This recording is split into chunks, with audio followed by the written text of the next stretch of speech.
போன வாரம் ஒருத்தன் வந்து தலித்து ஒருத்தனை வந்து வெட்டிட்டான் அப்படின்ற ஒரு செய்தி வருது. அவனுக்கு பிரச்சனை வந்ததுன்னு ஒரு செய்தி வருது. இப்ப நீங்க இவ்வளவு படம் எடுத்தீங்க, இவ்வளவு கத்துனீங்க, இவ்வளவு இன்டர்வியூ கொடுக்குறீங்க, இவ்வளவு பேசுங்க, என்ன மாற்றம் வருது உங்களுக்கு? என்ன மாற்றத்தை நீங்க கொண்டு வந்துட முடியும்? நீங்க தூண்டுதல் வந்து பேர்ல தானே இருக்கு. இது வந்து நீங்க அடையாளப்படுத்தி தூண்டிட்டு இருக்கு. அரியர் பெருமாள் ஓடிச்சு. அப்ப அந்த இயக்குனர் யாருன்னு உங்களுக்கு தெரியுமா? அப்போ தெரியாது. மாமன்னன் வரும்போது யார் அந்த இயக்குனர்? மாரி செல்வராஜ். அந்த பிம்பம் தான் அந்த படம் வந்து பேசப்பட்டதை வச்சு ஓடிச்சுன்னு சொல்லுவாங்க. செல்வராஜுக்கு வெற்றி படங்கள் தொடர் வெற்றின்னு சொல்லவே முடியாது. எல்லாமே ஒரே ஒரு படம் தான் வெற்றி படம். என்ன படம்? அவர் வந்து பரியர் பெருமாள் படம் தான் வெற்றி பெருமாள். அதுக்கப்புறம் வந்து அவருக்கு உண்டான விளம்பரத்தினால படங்கள் ஒண்ணுனா இப்போ வந்து welcome to BBV media network.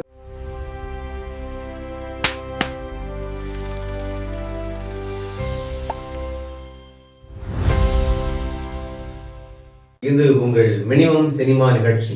இன்று நம்மோடு இணைகிறார் உதவி இயக்குனர் திரு வி.கே. செல்வராஜ். வணக்கம் சார். வணக்கம். வணக்கம் சார். 90ஸ்ல இந்த கரகாட்டக்காரன், முரட்டுக்காலை இந்த மாதிரி படங்கள்லாம் வந்து ஒரு வருஷம்லாம் ஓடின காலகட்டம்லாம் இருக்கு. 100 நாள் ஓடும், 300 நாள் ஓடும். அதை ஒரு பெரிய வெற்றியா அப்ப பார்த்தாங்க. ஆனா இப்போ வந்து ஒரு 3 நாள் ஓடினாலே 7வது நாள்ல வெற்றி கொண்டாட்டம் சொல்லி செலிப்ரேஷன் பண்றாங்க. இந்த மாற்றத்தை நீங்க எப்படி பாக்குறீங்க? இன்னைக்கு படம் வந்து ரிலீஸ் ஆனாலே வெற்றி தாங்க. ஓ, திரைக்கு பின்னால் அவ்வளவு ஒரு ஃபார்மாலிட்டிஸ் இருக்கு தெரியுமா? அன்னைக்கு இருந்த காலகட்டங்கள் வேற, இன்னைக்கு இருக்கிற காலகட்டங்கள் வேறங்கிறது எல்லாத்துக்கும் தெரிஞ்ச விஷயம் தான். புதுசா ஒன்றும் இல்லை. இன்னைக்கு ஏன் அது அப்படி இருக்குன்னா, மீடியாக்கள் அதிகமாயிடுச்சு. இப்போ வந்து இருக்கிற வந்து ரசிகர்களுக்கு வந்து நிறைய சினிமா தெரியுது. அன்னைக்கு வந்து ஒருத்தர் அடிபட்டு கீழே விழுந்தாருன்னா, நீங்க 90s 80ஸ்ல அடிபட்டு ஒருத்தருக்கு கீழே விழுந்தானா அசியமா பார்த்த ரசிகர்கள், இன்னைக்கு அவன் கீழே விழும்போது ஃபைட்டரு கம்போசிங் தான் விழுந்தான்ற மைண்ட் செட்டுக்கு சினிமா வந்து ஆயிடுச்சு. அதனால இன்னைக்கு வந்து நிறைய ஹேண்ட்ஹெல்டு மொபைல் இருக்கிறதுனால, நிறைய டெக்னாலஜி வளர்ந்ததுனால ஒவ்வொருத்தருக்கும் கிரியேட்டிவிட்டி மைண்ட்ன்றது இயற்கையாகவே இருக்கிறது தான். அந்த கிரியேட்டிவிட்டி மைண்டை நீங்க தாண்டி ஒருத்தர் வந்து ஒரு படம் பண்றாரு அப்படின்னா, அவர் இப்போ பாகுபலி மாதிரி ஒரு படம் பண்றாங்க, ஒரு கேஜிபி மாதிரி படம் பண்றாங்கன்னா, அது வந்து அவங்கள மீறின ஒரு விஷயமா ரசிக்கப்படுது. யூஸ்வலான சினிமா பண்ணும்போது பெருசா ரசிக்கப்படாம இருக்கிறதுனால என்ன ஆகுதுன்னா, படங்கள் வந்து பெருசா ரசிக்கும்படியே இல்லாதனாலதான் அந்த 3 நாள்லயே வந்து படம் 3 நாள் ஓடினா போதும், 7 நாள் வெற்றி விழா கொண்டாடுறது அந்த மாதிரி போயிட்டு இருக்கு. இன்னைக்கு பெரிய ஹீரோக்கள் நடிச்சாங்கன்னா பெரிய பொருளாதாரத்துல செலவு பண்ணி ஒரு படம் எடுக்கிறது தான் ப்ரொமோஷனா இருக்கு. ஒரு கம்மி பட்ஜெட்ல சின்ன படங்கள் வந்து பண்ணி ரிலீஸ் பண்றது ரொம்ப நெருக்கடியான ஒரு விஷயமா இருக்கு. அந்த நெருக்கடியில போய் அந்த படத்தை ரிலீஸ் பண்ணி 3 நாள் ஓடிய 7 நாள் ஓடி வெற்றி விழா கொண்டாடுறதுதான் ரொம்ப பெருமையா நினைக்கிறேன். அப்போ வந்து ஒரு படம் நல்லபடியா ஓடணும்னா கதை முக்கியம் இல்ல, அந்த கவர்ச்சி, இந்த பிரம்மாண்டம் தான் முக்கியம் அப்படின்றீங்க? இல்ல, அப்படி இல்ல, சொல்ல முடியாது. இது வந்து கதையும் ரொம்ப முக்கியம் தான். கதை முக்கியம் இல்லைங்கிறது எந்த காலகட்டத்திலையும் சொல்ல முடியாது. சினிமா தோன்றிய காலத்துல இருந்து இன்னைக்கு வரைக்கும் ஸ்டோரி நல்லா இருக்கிற பட்சத்துல இருந்து அது வந்து ரீல்ஸ்ல கூட பார்க்கலாம். நல்லா அதை பார்க்க மாட்டாங்க. ஸ்டோரி கண்டிப்பா அதுல ரொம்ப முக்கியம். அதை தாண்டி வந்து படங்கள் வந்து வணிக ரீதியா வந்து வியாபாரம் பண்றதுல நிறைய பாலிடிக்ஸ் இருக்கு. இப்போ வந்து தியேட்டரிக்கல் ரிலீஸ் பண்றது ஒரு விஷயமான ஒரு பாலிடிக்ஸ் இருக்கு. அதே ஓடிடிக்கு போறதுக்கு உண்டான பாலிடிக்ஸ் இருக்கு. ஒரு டைரக்டர் கிரியேட்டிவிட்டியா கதையை ரெடி பண்ணி படம் எடுத்துருவாரு. அந்த படத்தை வந்து வியாபார ரீதியா எப்படி கொண்டு போறதுங்கிறது இன்னைக்கு வந்து ஒரு 40% இயக்குநர்களுக்கு இருக்கா இல்லையாங்கிறது எனக்கு தெரியல. இப்ப அதனாலதான் வந்து இன்னைக்கு திறமையானவர்கள் நிறைய இருக்காங்க, நல்ல நல்ல கதைகள் இருக்கு. அது ஏன் மூவ் ஆக மாட்டேங்குது அப்படின்றது காரணம் வந்து தயாரிப்பாளர்கள்ட்ட வியாபாரம் இல்லை. அவங்க நல்லா சம்பாரிச்சு படங்கள் வந்து சேல் ஆகி, நல்ல படங்கள் வந்து வியாபாரம் ஆகி, படங்கள் தியேட்டருக்குள்ள ஓடி மக்கள் ரீதியா வெகுஜன மக்கள் ரசிக்கப்பட்டிருந்தால் அடுத்தடுத்து இயக்குநர்களுக்கு படம் கிடைக்கும். அடுத்தடுத்து இயக்குநர்கள் படம் பண்ணுவாங்க. நிறைய இளைஞர்கள் வந்து அது முன்னிறுத்தி போவாங்க. அதுல இப்ப அது கொஞ்சம் கிரிட்டிக்கலா இருக்குது. அப்போ ஒரு படத்தை வந்து வியாபாரப்படுத்த தெரிஞ்ச இயக்குனர் தான் வந்து வெற்றியாளரா வருவாங்கன்னு சொல்றீங்க. அந்த வகையில பார்க்கும்போது மாரி செல்வராஜுக்கும் ரஞ்சித்துக்கு என்ன வித்தியாசம்? வெற்றியாளர்களா வரும் வியாபாரம் இல்ல, இந்த 2 இயக்குநர்கள் சொல்றேன். இப்ப கரெக்டான ஒரு கேள்வி கேட்குறீங்க. ஒரு படத்தை வந்து வியாபாரம் பண்ண தெரிஞ்சதுனால்தான் வெற்றியாளராக வரும்னு கேட்குறீங்களா? அதுல ஒரு முக்கியமான உண்மை என்னன்னா, ஒரு கதையை கிரியேட்டிவிட்டியா நீங்க எந்த அளவுக்கு யோசிக்கிறீங்களோ அந்த அளவுக்கு அந்த படம் வணிக ரீதியா வியாபாரம் பண்றதுக்கு உண்டான விஷயங்களையும் நீங்க யோசிச்சாதான் நீங்க ஒரு தயாரிப்பாளரை சந்திக்க முடியும். ஏன்னா அந்த வகையில நீங்க பாத்தீங்கன்னா, இப்ப மாரி செல்வராஜோட படங்கள் எல்லாமே வெற்றி படங்களா தான் இருந்தது. மாமன்னன் உட்பட சொல்லிக்கலாம். ஆனா ரஞ்சித்தோட படங்கள் இப்ப கடைசி தங்கலான் அந்த அளவுக்கு வெற்றி படமா அமையல. நீங்க அந்த வியாபார நோக்கத்துல பார்க்கும்போது மாரி செல்வராஜோட வெற்றி தொடர் வெற்றியா இருக்குது. ரஞ்சித் வந்து அந்த அந்த வியாபாரப்படுத்த தெரியாம போறாரா, இல்ல அவரோட பாதை வந்து வேற இருக்கு? மாரி செல்வராஜுக்கு வெற்றி படங்கள் தொடர் வெற்றின்னு சொல்லவே முடியாது. எல்லாமே ஒரே ஒரு படம் தான் வெற்றி படம். என்ன படம்? அவர் வந்து பரியரும் பெருமாள் படம் தான் வெற்றி பரியரும் படம். பெருமாள். அதுக்கப்புறம் வந்து அவருக்கு உண்டான விளம்பரத்தினால படங்கள் ஓடணும். இப்போ வந்து தங்கலான் படம் ஓடல அப்படின்னா நீங்க சொன்ன மாதிரி ஸ்கிரிப்ட் இல்ல அதுல. வெகுஜன மக்களுக்கு புரியல, கதை புரியல. சயின்டிபிக்ஸ் எல்லாம் உங்களுக்கு புரியும், நீங்க படிச்சிருப்பீங்க. அவங்க வெகுஜன மக்களை கவரக்கூடிய திரைக்கதை மட்டும்தான் ஜெயிக்கும். வாழை படம் வந்து இப்போ அவரோட தனிப்பட்ட வாழை படம் வந்து இங்க இருந்து நீங்க சென்னையில வந்து சினிமா கணக்குல வாழைப்படம் தெரியும். இங்க இருந்து போய் திண்டுக்கல் சேலத்துல போய் கேட்டா வாழைப்படம் யாரு என்னன்னு கேட்டா தெரியாது. மீடியா சார்ந்து அந்த படம் பேசப்பட்டுச்சு, அவ்வளவுதான். வேற என்ன படம் வெற்றி படம் சொல்லுங்க? பரியரும் பெருமாள், பரியரும் பெருமாள் தான். கர்ணன், மாமன், கர்ணன்லாம் கடைசியா வந்த பைசன் உட்பட கர்ணன், பைசன் இதெல்லாம் வந்து பிம்பம். பரியரும் பெருமாள் இயக்குனர் மாரி செல்வராஜ் படம், மாமன்னன் வந்து ரெட் ஜெயின் மூவிஸ். அவங்க வந்து அந்த இதுல கதை இருக்கோ இல்லையோ அந்த படத்தை ப்ரொமோஷன் பண்ணிடுவாங்க, ஒரு பப்ளிசிட்டி பண்ணிடுவாங்க. அந்த நேரம் அவங்க படங்கள் ரிலீஸ் ஆகும்போது வேற படங்கள் ரிலீஸ் ஆகாது அப்படிங்கிறது திரைத்துறையில எல்லாத்துக்கும் தெரிஞ்ச விஷயம் தானே. அந்த படத்தை மட்டுமே தமிழ்நாடு ஃபுல்லா ஓட்டுவாங்க, பப்ளிசிட்டி மட்டும்தான். அது ஒரு ஒரு முறை விருப்பப்பட்டவங்க போய் மாரி செல்வராஜ் ஒரு இயக்குனர் பரியரும் பெருமாள் எடுத்தாரு, அந்த படத்தை போய் பார்க்கலாம் அப்படின்னு பார்ப்பாங்க. அது நல்லா இருந்துச்சு அப்படின்னா, இப்ப நீங்க பரியரும் பெருமாள் நல்லா இருந்துச்சுன்னு சொன்னா மாமன்னனும் எது நல்லா இருக்குன்னு சொல்லுவீங்க நீங்க? இயற்கையா ரியாலிட்டியா பரியரும் பெருமாள் ஓடிச்சு. அப்ப அந்த இயக்குனர் யாருன்னு உங்களுக்கு தெரியுமா? அப்போ தெரியாது. மாமன்னன் வரும்போது யார் அந்த இயக்குனர்? மாரி செல்வராஜ். அந்த பிம்பம் தான் அந்த படம் வந்து பேசப்பட்டதை வச்சு ஓடிச்சுன்னு சொல்ல முடியாது. அதாவது பெரிய பிரபலங்களை வச்சு தயாரிக்கிற படம், தயாரிப்பாளர் யாருன்ற விஷயம், அதெல்லாம் இயக்குனர் யாருன்ற கதை என்ன சொல்லுது. இதை தாண்டி கதை நல்லா இருந்தால் படம் வந்து பேசப்படும். கதை நல்லா இல்லைன்னா படம் பேசப்படும். அதுக்கு அந்த ஒரு பெரிய ஒரு ஒரு ப்ரொடக்ஷன் வெளியே வருதுன்னா அதுக்கு உண்டான ஒரு எஃபெக்ட்டுக்கு ஒரு வாரம் ஒரு 4-5 நாள் இருக்கும். அதுக்கப்புறம் அது கதை நல்லா இல்லைன்னா அதை பற்றி பேசக்கூடாது. வெற்றி படமா அப்படின்னா இப்போ உங்களுக்கு வந்து கங்குவா சொல்லலாம்ல, அது எவ்வளவு பெரிய டீமு, எவ்வளவு பெரிய படம் ரிலீஸ் ஆச்சு. அதுல ஒரு விஷயம் ஒன்றும் திரைக்கதையா ஒன்றும் இல்லைன்றதுனால தான் அந்த படம் ஃபெயிலியர் தானே சொல்றாங்க, சூப்பர் ஹிட்னு சொல்ல முடியாது. அந்த மாதிரி மாரி செல்வராஜோட படங்கள் வந்து பரியரும் பெருமாளுக்கு தவிர மற்ற எல்லா படங்களும் ஹிட்னு எதுவும் கிடையாது. அவரோட பிம்பத்தை வச்சு இந்த மற்றபடி கர்ணன் இந்த இதெல்லாம் ஒரு விஷயங்கள் வந்து அந்த படத்தை ஓடுறதுக்கு இடையில இன்டர்வியூ கொடுக்கறது, நாங்கள் தலித்தப்பட்டவர்கள், மிதிக்கப்பட்டார்கள், நசுக்கப்பட்டார்கள் அப்படின்னு வந்து கான்ட்ரவர்ஷியலான ஒரு விஷயங்களை பேசுறது, அப்படி அது அந்த இதுக்கு உண்டான ஒரு ப்ரொமோஷனை கொடுத்துதான் அவங்க வந்து அடையாளப்படுத்திக்கிறாங்க. அடுத்த படமும் அவர் ரெடி ஆகிட்டே தான் இருக்கு தொடர்ந்து. இப்போ அந்த மாதிரி இருக்கும்போது வந்து அவர் சொன்ன மாதிரி அந்த அவர் படங்களும் அடுத்த படம் இல்லையா, அடுத்த படம் மேல வந்துட்டு தான் இருக்குது. எவ்வளவு நாள் உங்களுக்கு சொல்ல முடியும்? உங்களுக்கு அடுத்த படம் கையில இருக்குல்ல, அதுதான். அது வந்து ரன்னிங்கா சொல்ல முடியாது உங்களுக்கு. இப்ப நீங்க வெங்கடேஷ் சார் 35 படம் சூப்பர் ஹிட் கொடுத்தாரு, இன்னைக்கு ஒரு படம் இருக்கா? அவ்வளவு பெரிய மனுஷனுக்கே வந்து இன்னைக்கு வந்து படம் இல்ல. சங்கர் சார் வந்து திரைத்துறையிலே வந்து நம்பர் 1 இயக்குனர், அவருக்கு படம் இருக்கா? அவருக்கு படம் இல்ல. இவங்க எல்லாம் வந்து எவ்வளவுன்னு சொல்ல முடியும்? இதுல வந்து தூள் கொடுத்த தரணி கூட சொல்றீங்க. திரைத்துறை பொறுத்த அளவுக்கு நான் திறமையானவன், எனக்கு மட்டுமே அறிவு இருக்கு, நான் சொன்ன விஷயங்கள் மக்கள் ரசிப்பார்கள் வந்து எந்த ஒரு ஆணவத்திலும் எந்த ஒரு விஷயமும் செயல்படுத்த முடியாது. இதை தாண்டி சினிமாவுக்குன்னு ஒரு பிம்பம் இருக்கு, சினிமாவுக்குன்னு ஒரு காது இருக்கு, அதுக்குன்னு ஒரு மனசு இருக்கு, அதுக்குன்னு ஒரு கண்ணு இருக்கு. எந்தெந்த நேரத்துல யாரால தட்டணும், எந்தெந்த நேரத்துல யாரால வந்து படுக்க வைக்கணும், படுக்க வச்சுக்கணும். அதை கரெக்டா நேசிக்கிறவங்கள கொண்டு போவோம், அதை சரியான முறையில, அதாவது பொதுவான முறையில கொண்டு போறவங்க இன்ன வரைக்கும் இருப்பாங்க. அதை வந்து தனிப்பட்ட முறையில சுயநலத்துக்காக பயன்படுத்தணும்னு நினைச்சாங்க திரைத்துறையை, அவங்க எல்லாருமே முடக்கப்பட்டவர்களுக்கு நிறைய பேர் உதாரணமா சொல்றோம். சார்பட்டா படம் வந்து ஓடிடில முன்னாடி வெளியாச்சு, நல்ல பெரிய வெற்றியை கொடுத்துச்சு. இப்ப சார்பட்டா 2 வந்து படம் எடுத்துட்டு இருக்காரு, அதோட வெற்றி எப்படி இருக்கும்? அந்த படத்துக்கு இப்ப 2 ப்ரமோஷனே இப்ப சார்பட்டா வந்து 1 தான் ப்ரமோஷன். இப்போ அதை எதிர்நோக்கி அதுக்கு அந்த படம் நல்லா இருந்தது பற்றியில ரசிகர்கள் போவாங்க. ஸோ இந்த திரைக்கதை நல்லா இருந்துச்சுன்னா அந்த படத்தை வந்து வெகுஜன மக்கள் விரும்பலாம், பாராட்டலாம், வெற்றி விழா கொண்டாடலாம். திரைக்கதை நல்லா இல்லைன்னா அது சொல்ல முடியாது. ஏன்னா அவரோட சமீபத்திய படங்கள் எல்லாமே நீங்க சொன்ன தங்கலான்ல இருந்து ஆரம்பிச்சா இன்னொரு படம் கூட பண்ண நட்சத்திரம் நகர்கிறதுன்னு சொல்லி, அது கூட பெருசா படம் சரியா சினிமா கவனம் பெறல. அப்படி இருக்கும்பொழுது பாரஞ்சித்தோட திரைத்துறை எதிர்காலம் எப்படி இருக்கும்? சார்பாட்டா வந்து அவரை வந்து சறுக்குன பாரஞ்சித்தை தூக்கி நிறுத்துமா இல்ல சரிஞ்சிருமா? அதுக்குதான் தெளிவான ஒரு விளக்கம் உள்ளதானே. தனிப்பட்ட முறையில வந்து சுயநலத்துக்காக சினிமாவை கையாண்டால் அவர்கள் முடக்கப்படுவார்கள். அதற்கு உதாரணம் நகர்கிறது, நட்சத்திரம்ங்கிறதெல்லாம் வந்து ஒரு ரஞ்சித்தோட தனிப்பட்ட ஒரு விருப்பமான படங்கள். மாரி செல்வராஜோட படங்கள் வந்து வாழைங்கிறதுலாம் ஒரு தனிப்பட்டோட விருப்பப்பட்ட வாழை நல்ல படம், பிச்சுட்டு ஓடிச்சு வாழை. இல்ல ப்ரமோஷன் நல்லா இருந்துச்சு படத்தோட. எங்க படம் முடிச்சு வெளியே வரலாம் கண்ணீர் விட்டு வந்தாங்க. ஜனநாயகன் படத்துல எப்படி வந்தாங்களோ கொடுப்பாங்க. தேசிய விருது, தேசிய விருது நல்ல ஒரு டாபிக். தேசிய விருது வந்து இப்ப ராயன் படத்துக்கு கொடுத்திருக்காங்க. ஏன் மத்த படங்களும் அந்த அளவுக்கு பெருசா ஓடவே இல்லையா? டூரிஸ்ட் ஃபேமிலி ஒரு அருமையான படம், அந்த படத்துக்கு என்ன தேசிய விருது கிடைக்கல? அது என்னன்னா அதுக்கு உண்டான அரசியல். ஒருவேளை வந்து ஒரு தேசிய விருது கொடுத்து தனுஷை வந்து பூஸ்ட் பண்ணி ரஜினியோட பேக் அந்த பின்புலம் மூலமா வந்து விஜய்க்கு ஆப்போசிட்டா தனுஷை வந்து வெளியிடுறாங்களா? அதுக்குள்ள ஒரு அரசியல் இருக்கு. நம்ம அதை அவ்வளவு டீட்டெயிலா கரெக்டா சொல்லிட முடியாது. ஏன்னா அந்த அரசியல் தெரிஞ்சா மட்டும்தான் நம்ம பேசணும், தெரியாம ஒன்றும் பேச முடியாது.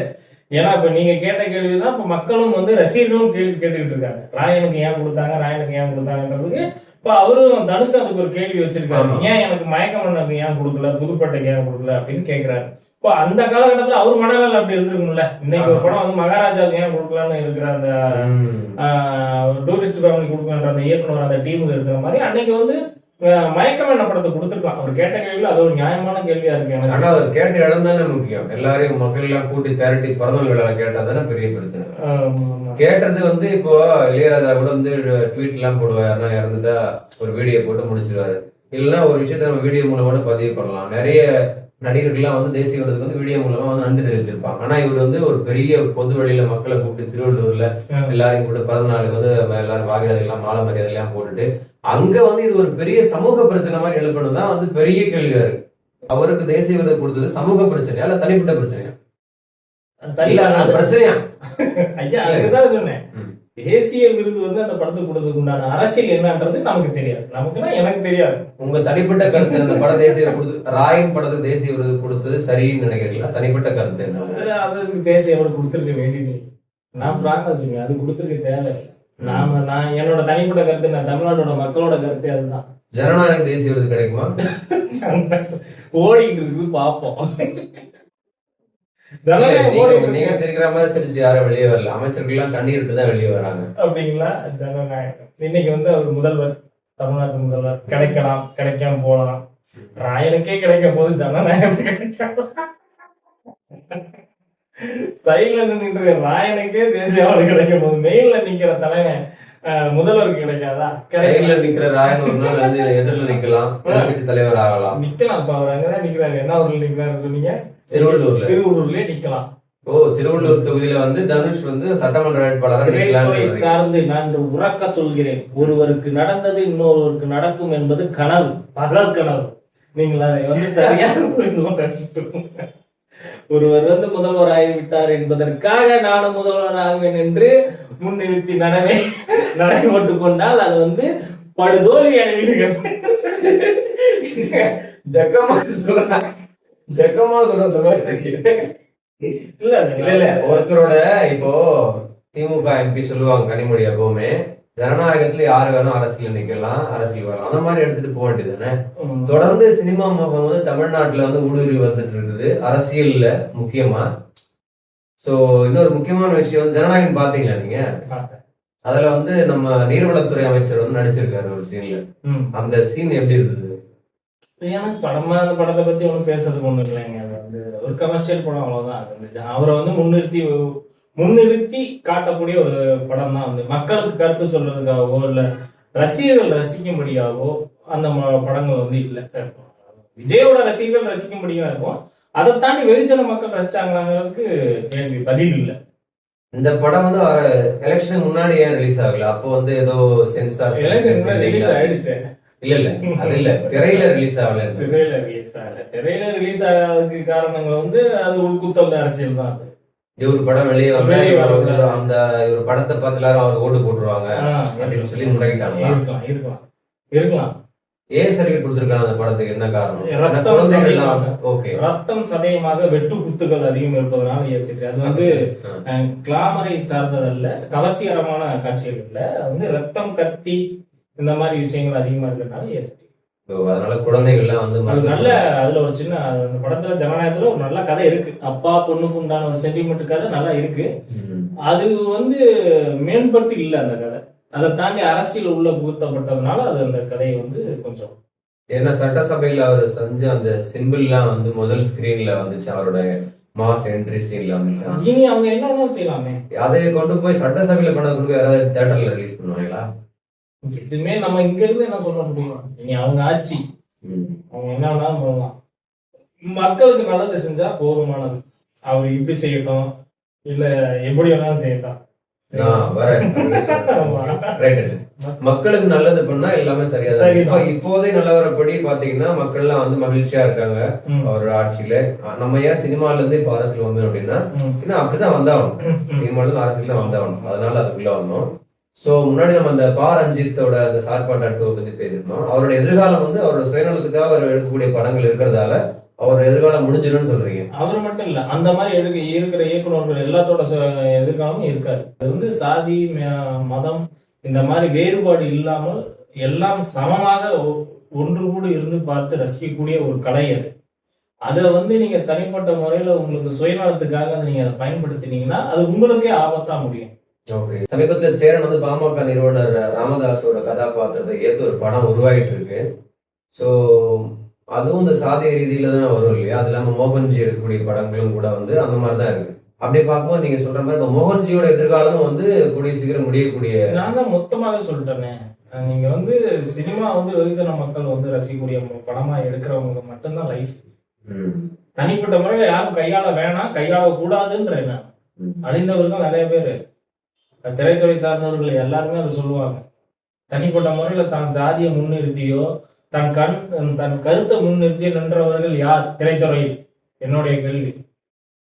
அவங்களாம் வந்து காலப்போக்கில் அப்படியே அழிஞ்சு போயிடுறாங்க, மறக்கப்பட்டவர்கள். அவ்வளவுதான்.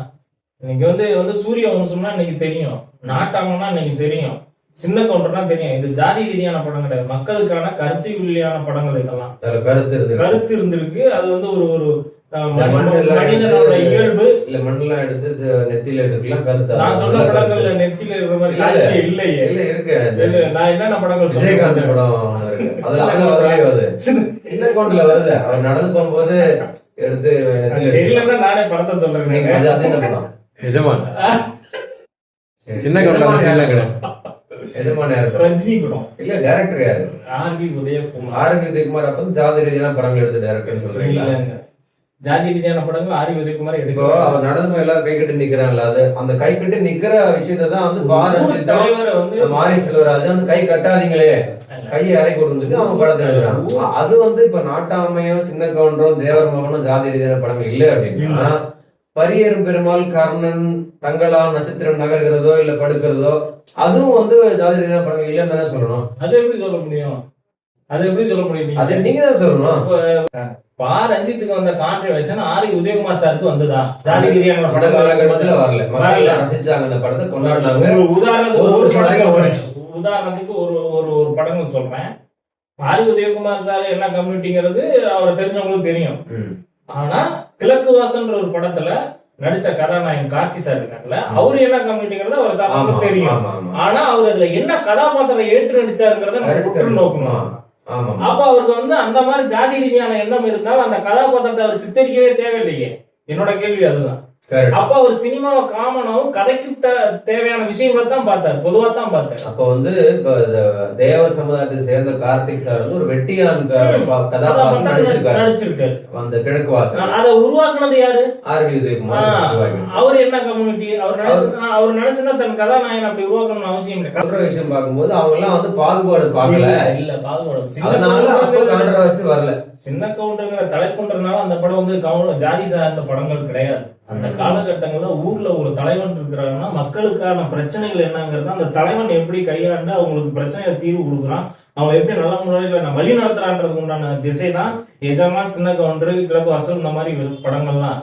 ஆனா இன்னைக்கு வந்து உதாரணத்துக்கு அதை வந்து கொண்டு போய் ரஞ்சித்தை கொண்டு போய் அங்க சேர்க்க முடியாது. போராட்டம் பண்றாரு. இப்ப நீட் எடுத்து போராட்டம் பண்றாரு. யாரு?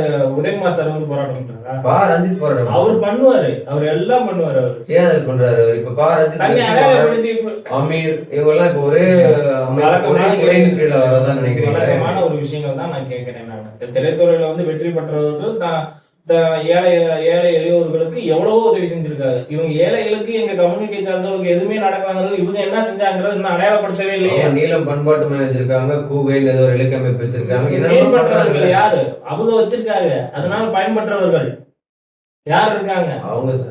அவங்க படங்கள் கூட நீங்க பாத்தீங்கன்னா அவங்க குறிப்பா அவங்க சமுதாயம் இருக்காங்க. அவங்க வந்து அதனால வந்து பிற்காலத்துல வந்து திரைத்துறையில அவங்க வந்து பயணிக்கும் போது ஒரு கமர்ஷியல் படத்துக்கு அவங்க வர முடியுமா? அது அவங்க கட்டமைப்பு மாதிரி வச்சுக்கிறாங்க. அவங்க அது தவறான ஒரு விஷயம். வட்டத்துக்குள்ளவே நாங்க வந்து பண்பாட்டு வச்சிருக்கிறோம், நாங்க நீளம் இது வச்சிருக்கிறோம் அப்படின்னு சொல்லிட்டு தன்னை ஒரு வட்டத்துக்குள்ள போட்டுக்கிறாங்க. அந்த அந்த வகையில பார்க்கும்போது இங்க நம்ம மாரி செல்வராஜுக்கும் பாரதிக்கும் ஒரு வித்தியாசத்தை பாக்குறோம். அந்த மாதிரி எந்த அமைப்பு வந்து மாரி செல்வராஜுக்கு இல்லைன்னு நம்புறேன் நான் வெளிப்படையா. அவர் படம் பண்றாரு, அதை ப்ரமோஷன் பண்றாரு, சரியான வியாபாரங்களை கொண்டு போய் மக்கள்கிட்ட கொண்டு போய் சேர்க்கிறாரு. அந்த வகையில பெட்டர் மாரி செல்வராஜ். சரிங்களா?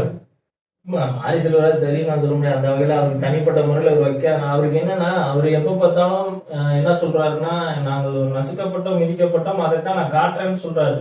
நீங்க ஒரு படத்துல காட்டிட்டீங்க, ஏன் திரும்ப திரும்ப அதே காட்டுறீங்க? திரும்ப திரும்ப நீங்க அதை ஏன் சொல்லிட்டு இருக்கீங்கன்றதான் என்னோட கேள்வி. ஏன்னா திரும்ப திரும்ப மாற்றத்துக்கு உண்டான ஒரு விஷயத்த நீங்க கையாளுறீங்கன்னா அதுல தவறு இல்லை. நீங்க ஒரு படத்துல வந்து ஒரு விஷயத்த வைக்கிறீங்க. இன்னைக்கு உதாரணத்துக்கு பிச்சைக்காரன்ற படத்துல வந்து 2000 ரூபாய் தாள் இல்லாம 500 ரூபாய் தாள் வச்சு அவனும் பதுக்க முடியாதுன்னு ஒரு காட்சியை வச்சாங்க. அதே மாதிரி நடைமுறையில வந்துச்சு. நீங்க இவ்வளவு படங்கள் எடுத்துட்டீங்க, இப்ப ஒரு மாற்றம் வந்துச்சா? போன வாரம் ஒருத்தன் வந்து தலித்து ஒருத்தனை வந்து வெட்டிட்டான் அப்படின்ற ஒரு செய்தி வருது. அவனுக்கு பிரச்சனை வந்ததுன்னு ஒரு செய்தி வருது. இப்ப நீங்க இவ்வளவு படம் எடுத்தீங்க, இவ்வளவு கத்துனீங்க, இவ்வளவு இன்டர்வியூ கொடுக்குறீங்க, இவ்வளவு பேசுங்க, என்ன மாற்றம் வருது? உங்களுக்கு என்ன மாற்றத்தை நீங்க கொண்டு வந்துட முடியும்? திரும்ப திரும்ப ஜாலியா பேசி தூண்டி மறுபடியும் வந்து திருநெல்வேலியிட ஒரு மாணவர் சம்பவம், நிறைய ஆணவ படுகொலைகள் தொடர்ந்து வந்து ஞாபகப்படுத்துறாங்க. அந்த தூண்டுதல் வந்து சாதிய தூண்டுதல், ரெண்டு சமூகத்திடையும் வந்து தூண்டுதல் ஏற்படுத்துது இல்லையா? இவங்க தானே காட்டிக்கிறாங்க. நான் சொல்லலையே, ஊருக்கே தெரியுமே. மத்த இயக்குநர்கள் யாரும் ஜாதி ரீதியா யாரும் பேசிட்டு இருக்காங்க? அவங்க படம் எடுக்கிறாங்க, தனிப்பட்ட வந்து கிரியேட்டிவிட்டியை வந்து ஸ்கிரீன் பிளேல கொண்டு வர்றாங்க. நல்லா இருந்தா பாக்குறாங்க, நல்லா இருந்தா ஓடல. இவங்க 2 பேரும் தான் வந்து ஜாதி ரீதியான படங்களை அடையாளப்படுத்தி நாங்க இப்படி நாங்க அப்படின்னு சொல்லி அதை வந்து எங்களை இதை பண்றாங்க அதை பண்றாங்கன்னு சொல்லி தான் படத்துக்கு ப்ரொமோஷனா தான் அவங்க பாக்குறாங்க. என் பார்வைக்கு ப்ரொமோஷனா தான் பாக்குறாங்க. ஜாதி வந்து ஒரு படத்தோட ப்ரொமோஷனா கொண்டு போறாங்க. இந்த வகையில வெற்றிமாறனோட படங்கள் வந்து ஜாதி ரீதியான படங்களா இருக்கா இல்ல யதார்த்தமா இருக்கா? வெற்றிமாறன் படங்கள் வந்து அவர் வந்து அந்த போராளிகள், அந்த கம்யூனிஸ்ட் அந்த விஷயங்கள்லாம் வந்து இந்த விடுதலை பார்த்து அந்த விஷயங்கள்லாம் வந்து சொன்ன அவர் நாவல்ல இருந்து எடுத்து பண்றதா சொல்றாங்க. அவரு வந்து மாரி செல்வராஜோ அஜித் மாதிரி அவர் வந்து தனிப்பட்ட முறையில வந்து பேட்டி எதுவும் கொடுக்கல. ஆனா வந்து அவர் எல்லா போராட்டங்களையும் கலந்துக்கிறாரு, தன்னை முன்னிலைப்படுத்துகிறாரு. முன்னிலைப்படுத்தலையோ படுத்துறாரோ இல்லையோ, ஆனா அந்த அமைப்புக்குள்ள இருக்காரு. சோ அவர் படங்கள் வந்து அப்போ மெயினா வந்து ஊடகங்கள்ல வந்து அடையாளப்படுத்திட்டு இருக்காரு. அவர் இல்ல அந்த மாதிரி திரும்ப அடையாளம் அந்த மாதிரி இப்ப 3 பேருக்கு உங்களுக்கு ஒரு உதாரணம் சொல்றேன். வெற்றிமாறனோட முதல் படம் என்ன படம்? கொல்லாதவன். மாரி செல்வராஜோட முதல் படம் என்ன படம்? பரியேறும் பெருமாள். பாரஞ்சித்தோட முதல் படம் அட்டகத்தி. இந்த 3 படம் என்ன சார்ந்து வருது? கமர்ஷியல். ஆமா, இது ஒரு கேட்டா பயன்படுத்தி உள்ள வந்தீங்க கமர்ஷியல். அது ஒரு லவ் ஸ்டோரி. பரியேறும் பெருமாள் கமர்ஷியலா தான் வருது. அது ஒரு காதல் கலந்த ஒரு கதை தான். அது அவன் வந்து பரியேறும் பெருமாள் ஒரு காதல் கதை, நார்மலான ஒரு லவ் ஸ்டோரி, காதல் கதை தான். அது வந்து ஜாதி ரீதியான படங்கள் கிடையாது. அந்த படத்துல அது மாதிரி இல்லையா? அவர் ஜாதி ரீதியா ஒடுக்கப்பட்டாரு. அழுத்தமான அந்த காதல் தான் வந்து அந்த ஜாதியவே அடையாளப்படுத்துது. காதல் தான் ஜாதி அடையாளப்படுத்துது. முதல்ல காதல் காட்சினாலதான் தன் வந்து நம்ம இனத்துக்கு கீழ்பட்ட ஒண்ணு நம்ம காதலிச்சோம்னா பிரச்சனை வருங்கிறதுக்கு உண்டான தூண்டுதல் தான் அந்த படத்தோட எண்டா இருக்கும். ஆனா முதல்ல எங்க ஆரம்பிக்கிறா? காதல்ல தான் ஆரம்பிக்குது. நல்ல ஒரு காதல் கதை. நான் அப்படிதான் சொல்லுவேன் அந்த படத்தை. அட்டகத்தி பாத்தீங்கன்னா ஒரு சரியான ஒரு கமர்ஷியல், ஒரு என்டர்டைன்மெண்டான ஒரு படம். அது ஒரு என்டர்டைன்மெண்டான படம். பொல்லாதவன் வந்து ஒரு என்டர்டைன்மெண்டான ஒரு அது லவ் ஸ்டோரி, ஒரு கமர்ஷியல் படம். இவங்க எல்லாத்துக்குமே வந்து ஒரு கமர்ஷியல் படம் ஒரு கேட்டா சினிமாவுக்குள்ள உள்ள வர்றாங்க. ஆனா அதுக்கப்புறம் தான் அவங்க வந்து நான் சொன்ன சுயநலமா தனிப்பட்ட முறையில தன் கருத்தை பிரிச்சு தனிப்பட்ட முறையில அவங்க அடையாளப்படுத்திக்கிறாங்க. அது ரொம்ப நாள் நீண்ட நாள் நிக்காது. பொல்லாதவன் அதாவது நம்ம எப்படி நம்ம எந்த டோக்கனை கூட உள்ள வரோம், நம்ம எப்படி அதை கொண்டு போறோன்றதுல அந்த விஷயத்துல வெற்றிமாறன் வந்து சரியா பயணிக்கிறாரு. சரியா இல்ல பயணிக்கிறான்னு சொல்ல முடியாது. பயணிக்கல அவர் வந்து அசுரன்ற படங்கள்லாம் வந்து வேற மாதிரி வந்துட்டாரு. சிதம்பரம் அவர் வந்து வெற்றிமாறன் வந்து அவர் எப்படின்னா அசுரன் வாழைப்பழத்தில் ஊசி குட்டுருவார். அசுரன்ல இருந்து அசுரத்தனமா வாழைப்பழத்தில் ஊசி குட்டுருவார். அப்புறம் என்ன அதெல்லாம் கழுவுற மீனில் நழுவுவர் அப்படின்னு சொல்லலாம் வெற்றிமாறனை. இவர் வந்து சினிமா பக்காவா வந்து அவர் தெரிஞ்சதுனால சில விஷயங்களை அழகாக கையாளுறாரு. ஒரு படம் இப்படி இருக்கும், ஒரு படம் அப்படி இருக்கும். இது வட சொன்ன மாதிரி அப்படி ஒரு படம் இப்படி ஒரு படம் அப்படி ஒரு படமா பண்ணி மேட்ச் பண்ணிக்குவாரு. இப்போ வெற்றிமாறன் பத்தி சொல்லும் பொழுது வடசென்னை பாகம் 1 ரிலீஸ் ஆச்சு, நல்லா வெற்றிகரமா ஓடுச்சு. வடசென்னை 2 தான் வந்து அரசனா இல்ல அரசன் தனி கதையா? தனி கதையா இல்ல வடசென்னையா அப்படின்னு பார்த்தா